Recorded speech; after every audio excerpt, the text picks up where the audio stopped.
special joint edition of the coach post-game presser, but we'll start with Blaine Green offer an opening statement on today's win over Northwestern State. I mean, it was just a good feeling. I mean, just want to thank Lord and Savior Jesus Christ. First of all, wouldn't be here without him, but it was just a combination of just like last week, that Northern Colorado week. We came off to a good start practice-wise, and I feel like that makes a whole much of the difference. I mean, the McNeese week, we didn't have the best start to practice during those weeks, and these upcoming weeks, we sort of changed it and corrected it, and it gets us off to a good start during these games, as you could sort of see it. Coach? Just really excited about the win tonight. Really appreciate the crowd. Rivalry game, Northwestern State coming over, and it was fun to beat the devil out of the demons. And I know that game means a lot to a lot of people within this program, this community, this school, and it means a lot to the guys in this locker room and to this staff. So love this team, love these guys, you know, the work they put in. We had a great Jacks week, and I think we improved there and made some got some people healthy. Came out this week, at it, like Blaine said, had a good week of practice, and that showed in the game to go out there and just jump out on a team that was gaining some confidence. You know, first, and want to say this too, Blaine McCork was a really good coach, and he's doing things right over there with that program, and I've been impressed with what they've done so far, and they were gaining some confidence, especially defensively coming in here, had really shut down some good offenses, and so was pleased the way we took the field and took the fight to them, up by 35 at halftime for the second straight home game, 38-3 I think it was, so if my math is right. I did go to Angelo State, but it took me a while to pass college algebra. But up 35 at half, that's good. We got a lot of guys in the second half. There were some things I'd sure like to have back the second half. But those are reps with guys, a lot of freshmen playing, and those are quality reps that are going to pay dividends. Maybe not this season, but years from now, that those guys are getting out there and making mistakes, and those are mistakes that we can learn from and grow from. But all in all, just a convincing, solid, sound win in a rivalry game. And you look across college football today, what was it? Upsets everywhere. I mean, I walked out of here and saw Vanderbilt beat Alabama. I was like, I sure hope Northwestern State ain't watching that game. And then you look, I just checked scores. I mean, there's about 12 games that were big-time upsets. And so it's hard to win college football games. And so really pleased with these guys, where they came out and played and had a convincing win.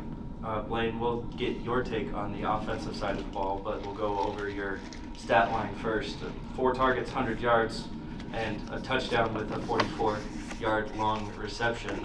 You've been really a consistent target for the offense, but then when your quarterback's wheeling and dealing, getting 23 out of 29, 307, 4 touchdowns, with you having to get that longest pass, that's kind of great offensive efficiency, don't you think? Yeah, I think this offense is really starting to come together. I mean, the team knew we had it. I mean, fall camp, you could definitely tell this was an explosive offense, and I feel like we have the talent. It's just about coming to play and putting it together each and every game.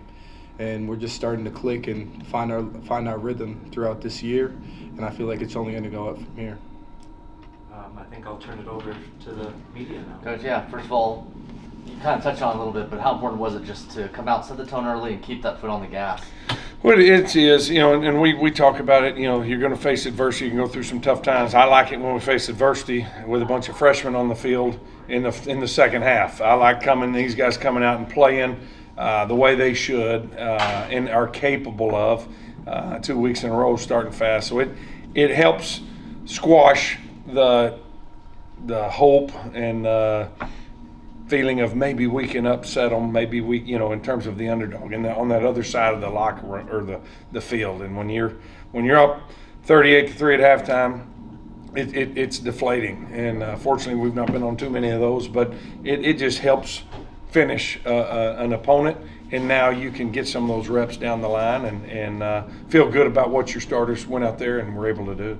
Is it a sigh of relief to get that first conference win? It is. I told these guys, McNeese, they tripped up against Houston Christian. Houston Christian got after them. So congrats to those guys down there and that good staff. But that helps, us and our approach. And that's when we were leaving Lake Charles. We kind of said that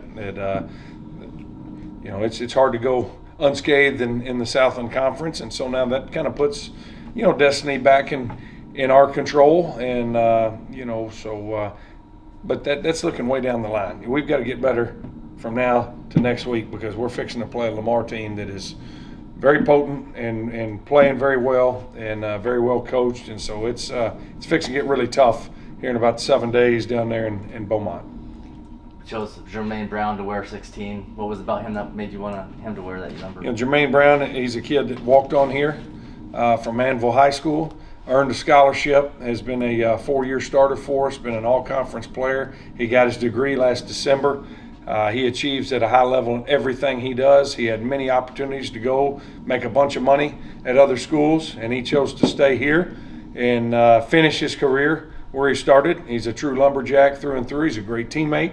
He's the heart and soul of the defense, and I'd say the heart and soul of the team. And he had a great play against North Texas. Got hurt on that and missed 3 games, but it's great to have him back, and just a true honor to bestow upon him. It's the highest honor you can get in this program, and that shout out for our collective. We got people signing up to help retain and reward these guys. We don't recruit with money, but we try to take care of ours that are here. Guys like Jermaine, guys like Blaine Green, and because Jermaine could have gone and made a whole lot more money, and he stayed here because he's a true lumberjack. Great honor for him tonight. And then Chris Campos, we set these school records and everything. Yeah, what does that mean to y'all as a program?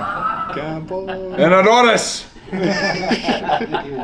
Yes, it's Hispanic Heritage Month, and I wear this for Chris Campos and Chris Martinez and Randy Martinez. I've had so many great players, Hispanic players and coaches, throughout my career, and so I always wear this each and every October, home game in October, and try to, bring some, I don't know what the word I'm looking for there, but just some honor to those guys, and so it's awesome. Chris Campos, I made him sit out there and take a bow after he kicked that extra point, and he just wanted. He wanted nothing of it, but I said, "You stand out there and you take a bow. You've broke another record here, greatest of all time." And it's an honor to coach him. It's an honor to play with him, and he's just a great teammate and a lot of fun. Yeah, guys, and obviously, the quarterback play throughout the first couple weeks of the season has been really, really good. Once again, Sam Bidlack, like said, over 300 yards, 4 touchdowns, sort of for both of you. How has, just through this early part of this season, how has he been such a potent player at the signal caller position, which is one of the most important on the offensive side of the ball, maybe outside the offensive line? I would say he does a really good job of putting work in outside of this facility. It's not just at practice. You can really tell he cares about it, like right when he got here and stuff. He reached out to me, reached out to the guys. He really tried to build that foundation just so we have the trust sort of on the field. I know, like, this game especially, he started to make a couple more checks and stuff because he's getting more comfortable. And I think that's making most of the difference. And he's going to give the ball whoever's open. I mean, you could see that today. Almost, I don't know, how many receivers had, like 4 different receivers had touchdowns today? Mm-hmm. So when we're all eating, man, I can't complain, and I appreciate that guy coming here. He's a great leader. He's a connector. He's a guy you never see him by himself, partly because he's married and expecting his first kid, but also, he's always with these guys and with the defensive guys and with the O-line, and he is just a great leader. And that was a big thing that really stood out to us in recruiting him, is the type of person that he is. Recruiting him and playing pool with him, the guy chews Red Man tobacco.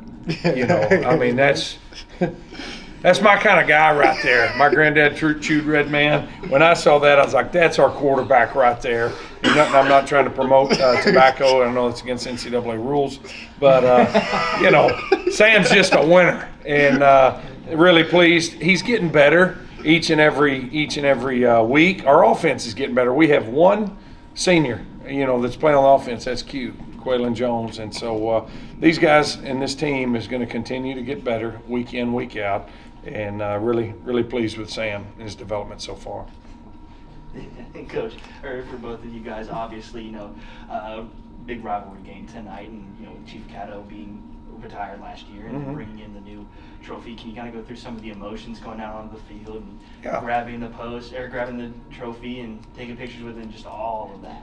You know, again, I want to shout out and thank Blaine McCorkle over there who worked. You know, he helped instigate this, and I didn't get a lot of help last year, and we just took a log over there because, you know, seniors, our team should be playing for something. It's not the same log, correct? It is the same log. It is the same log? You bet it is.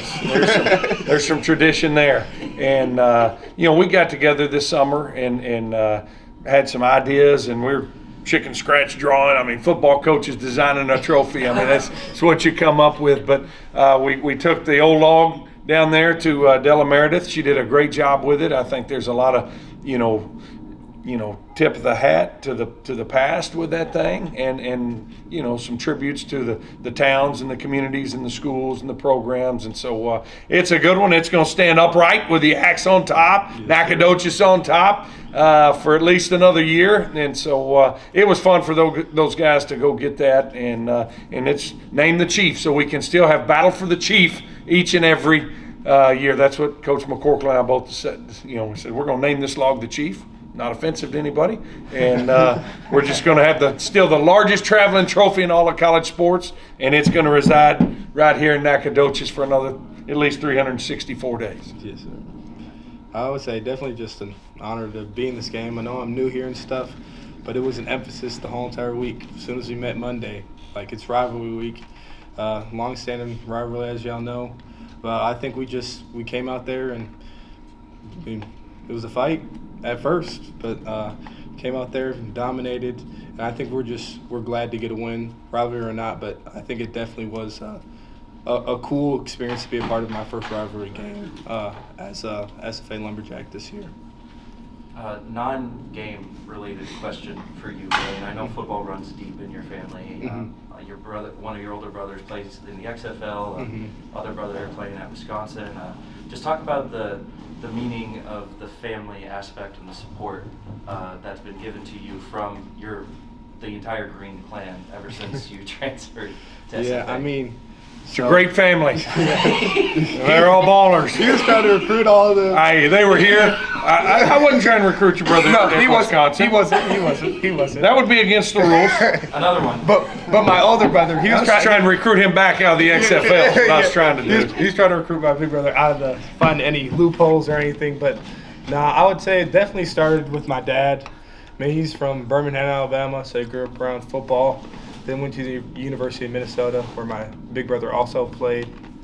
And it was just kind of growing up, I was brought to everything that my big brother was brought to. I kind of look up to him. I mean, I think that was part of the reason why I decided to accept 7 as well, because he used to wear 7 in high school. So just being brought to everything around him, just growing up to love football, because I had to be there. But on top of that, me and my twin love to be competitive, and it just sort of been running in our blood. And I feel like if I could play football every day for the rest of my life, I would. So I'm going to try to do that. I mean, it's going to end at some point, so I got to get my degree. I'm saying education comes first. But I would say the support from everyone, including my mom, is just tremendous. I mean, they make it to every home game they can. It's usually they split games right now because my brother's playing in Wisconsin. And Kind of far away. yeah, kind of 18-hour drive or a 2-hour flight. So it means the world to me that they still find ways to come support us no matter what or what the case is. And then last one for you, Coach. Drawing it back to the game. I know you celebrate for 24 hours and then you turn the page to Lamar. So what is next for the Lumberjacks after tonight? Yeah, just enjoy this one. Got our families and staff there next door, and get up in the morning, serve day at my church, and get up and serve the community. I'll be out there at a couple of the parks in the south side of town, picking up trash with my kids, and then we'll get up here. We start up here about noon, open the doors at 12 on Sunday, and it's really done for us. These guys will enjoy it for Sunday, but we're already deep diving into Lamar. They've got a really good program, really good coach, and that's going to be a really, really tough game. It's their homecoming, and it'll be a hostile environment. It's tough to win on the road in this league. And so we're going to have our work cut out for us, and we'll go to work chopping wood and try to get better this week and find a way to come home with a W next Saturday. Rivalry renewed for the Lumberjacks with a win 59-17 over Northwestern State. Guys, thanks for the time. Thank you, Axel.